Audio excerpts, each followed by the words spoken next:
नमस्कार।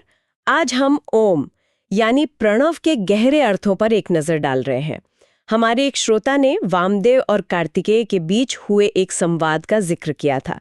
इसमें प्रणव के 6 अर्थ बताए गए हैं और दिलचस्प बात यह है कि कहा गया है इन्हें जानने से मतलब मनचाही चीज मिलती है। तो आज कोशिश यही है कि इन अर्थों की परतों को थोड़ा खोलें। हाँ बिल्कुल, और यह संवाद दिखाता है कि ओम वो सिर्फ एक अक्षर या ध्वनि नहीं है, बल्कि इसमें सृष्टि और चेतना की कई गहराइयां हैं वो सिमटी हुई हैं।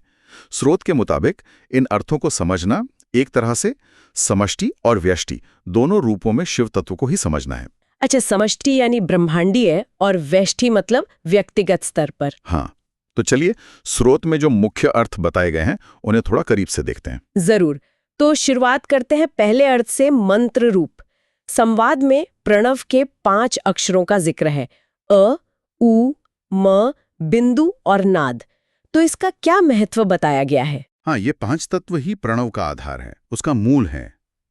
यह ऐसा है कि अ, उ, म और बिंदु, इनको व्यष्टि रूप माना गया है, मतलब व्यक्तिगत या अंश रूप। और ये सब शिववाचक प्रणों में ही स्थित हैं, जबकि जो नाद है वो इन सब का समष्टि रूप है, सामूहिक या कह लें संपूर्ण रूप। अच्छा। और संवाद ये इशारा करता है कि इस भेद को समझने भर से ही, मतलब कैसे ध्वनि के अलग अलग हिस्से मिलकर एक पूरी चीज बनाते हैं, उसे जानने से ही व्यक्ति ज्ञान की एक ऊंची अवस्था पा सकता है। तो ये सिर्फ जानना नहीं बल्कि अनुभव करना है ध्वनि के माध्यम से। हाँ बिल्कुल, चेतना के स्तरों को अनुभव करना। ध्वनि से चेतना तक, ये वाकई दिलचस्प है। अच्छा, अब दूसरा अर्थ है यंत्र भावित या यंत्र रूप। ये कैसे काम करता है? इसे एक साधन की तरह कैसे देखा गया है? हाँ, यहाँ बात और भी क्या कहते हैं, रोचक हो जाती है।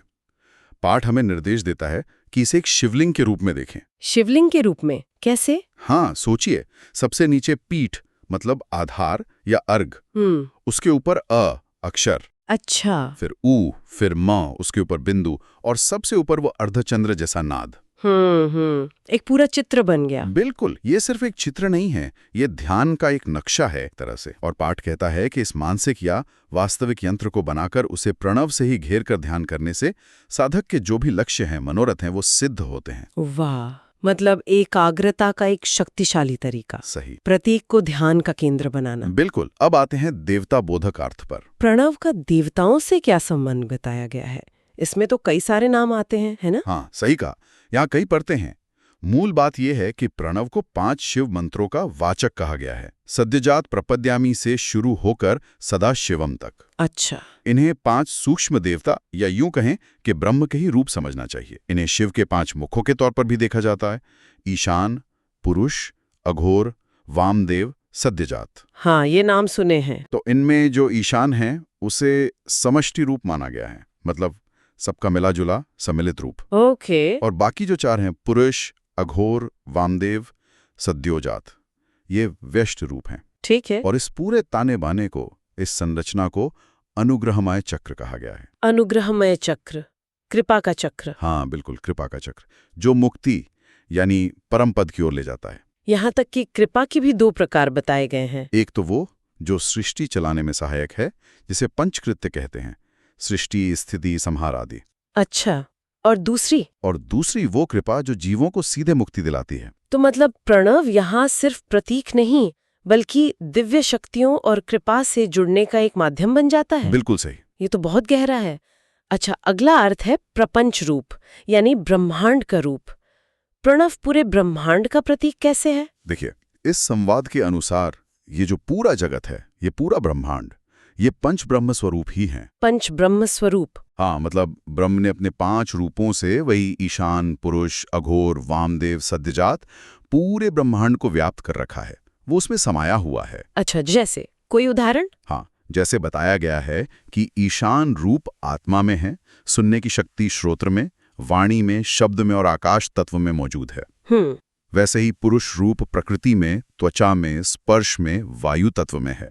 और इसी तरह बाकी के रूप भी कुछ खास तत्वों, इंद्रियों और भूतों से जुड़े हैं। तो संक्षेप में कहें तो? संक्षेप में ये कि ये ब्रह्मांड ही ब्रह्म का फैलाव है, उसका विस्तार है, और प्रणव उसी का सार संक्षेप या प्रतीक है। वाह। ये एक नजरिया देता है सृष्टि को खंडों में नहीं बल्कि एक एकीकृत दिव्य अभिव्यक्ति के रूप में देखने का। यानी कण-कण में वही प्रणव या ब्रह्म समाया हुआ है। अद्भुत। अच्छा, इस संवाद में 2 और अर्थों का भी जिक्र है, गुरु रूप और शिष्य रूप। पर लगता है हमारे पास जो अंश है उसमें इनका ज्यादा विवरण नहीं दिया गया है। हाँ, ऐसा लगता है। आज हमने मुख्य रूप से प्रणव के मंत्र, यंत्र, देवता और ये जो ब्रह्मांडीय रूप है, इन अर्थों को स्रोत के आधार पर समझा। और ये दिखाता है कि ओम जैसा सरल सा दिखने वाला प्रतीक अपने अंदर कितनी जटिलता और कितनी गहराई समेटे हुए है। बिल्कुल। और अंत में संवाद इस बात पर जोर देता है कि शिव द्वारा बताए गए मार्ग से प्रणव के यंत्र रूप का चिंतन करना चाहिए।